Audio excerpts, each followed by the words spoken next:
राष्ट्रपति रामनाथ कोविंद ने अलीगढ़ मुस्लिम विश्वविद्यालय के 65वें दीक्षांत समारोह में बतौर मुख्य अतिथि शिरकत की। राज्यपाल राम नाईक ने उनका स्वागत किया। इस मौके पर रामनाथ कोविंद ने कहा कि आधुनिक भारत के साथ साथ दक्षिण एशिया और दुनिया के अन्य क्षेत्रों में अपने विद्यार्थियों के योगदान के लिए मशहूर अलीगढ़ मुस्लिम यूनिवर्सिटी में आकर मुझे बहुत खुशी हो रही है। प्रधानमंत्री नरेंद्र मोदी ने देश के कुछ हिस्सों में मूर्ति तोड़ने की घटनाओं पर सख्त नाराजगी जाहिर की। इन घटनाओं से नाखुश पीएम मोदी ने गृह मंत्री राजनाथ सिंह से बात की। ऐसी घटनाएं न हो इसके लिए ठोस कदम उठाने की भी हिदायत दी। पीएम के इस मामले पर संज्ञान लेने के बाद गृह मंत्रालय ने राज्यों के लिए एडवाइजरी जारी कर दी है।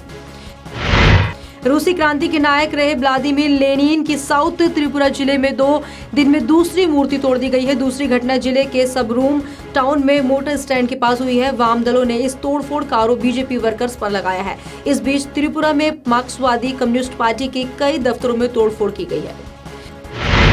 तमिलनाडु के वेल्लोर में समाज सुधारक ईवीआर रामास्वामी पेरियार की मूर्ति को नुकसान पहुंचाया गया। ये घटना भाजपा के एक सीनियर नेता की विवादित सोशल मीडिया पोस्ट के कुछ घंटे बाद हुई है। त्रिपुरा में लेनिन की मूर्ति गिराए जाने के बाद भाजपा के राष्ट्रीय सचिव एच राजा ने बयान दिया था कि त्रिपुरा में लेनिन के बाद अब तमिलनाडु में पेरियार की बारी है। मामले में पुलिस ने 2 लोगों को गिरफ्तार किया है।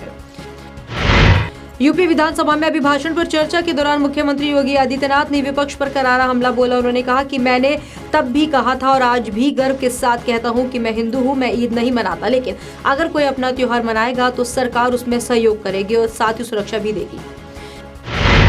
तमिलनाडु के कोयम्बटूर में बीजेपी के दफ्तर पर पेट्रोल बम से हमला करने वाले आरोपी ने पुलिस के सामने सरेंडर कर दिया। ये पूरी घटना सीसीटीवी कैमरे में कैद हो गई थी, जिसके बाद आरोपी की पहचान कर ली गई थी और पुलिस तलाश कर रही थी। वे टीपीडीके पार्टी का सदस्य बताया जा रहा है। दक्षिण कोलकाता के केवरोतला इलाके में स्थित एक पार्क में लगी जनसंघ के संस्थापक श्यामा प्रसाद मुखर्जी की मूर्ति पर कुछ अराजक तत्वों ने कालिख पोत दी। घटना की सूचना पाते ही पुलिस और प्रशासनिक अधिकारी मौके पर पहुंचे। यहां से एक पोस्टर भी मिला है जिस पर कट्टरपंथी शब्द लिखा है। इस मामले में 6 छात्रों को हिरासत में लिया गया है। आंध्र प्रदेश को विशेष राज्य का दर्जा नहीं दिए जाने पर टीडीपी बगावत पर उतर आई है। टीडीपी ने बीजेपी को इस मामले पर फैसले के लिए 10 मार्च तक का समय दिया और संसद के अंदर इस संबंध में बड़ा ऐलान करने को कहा है। कयास लगाए जा रहे हैं कि पार्टी केंद्र सरकार से भी हट सकती है। बसपा प्रमुख मायावती ने राज्यसभा चुनाव की तैयारियों के लिए देर शाम पार्टी मुख्यालय में विधायकों व प्रमुख पदाधिकारियों की बैठक बुलाई। इसके बाद पार्टी की तरफ से राज्यसभा प्रत्याशी के नाम का ऐलान किया गया।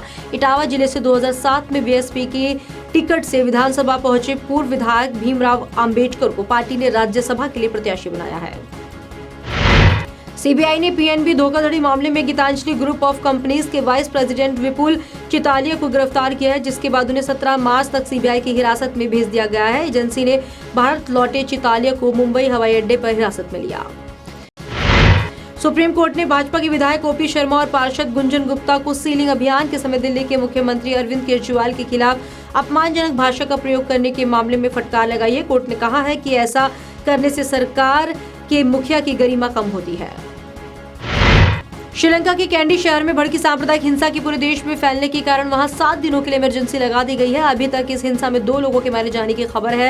हिंसा पर नियंत्रण के लिए 2 दर्जन से ज्यादा लोगों को गिरफ्तार किया जा चुका है। हिंसा के दौरान अब तक 4 मस्जिद, 37 घर, 46 दुकानें और 35 वाहनों को नुकसान पहुंचाया जा चुका है।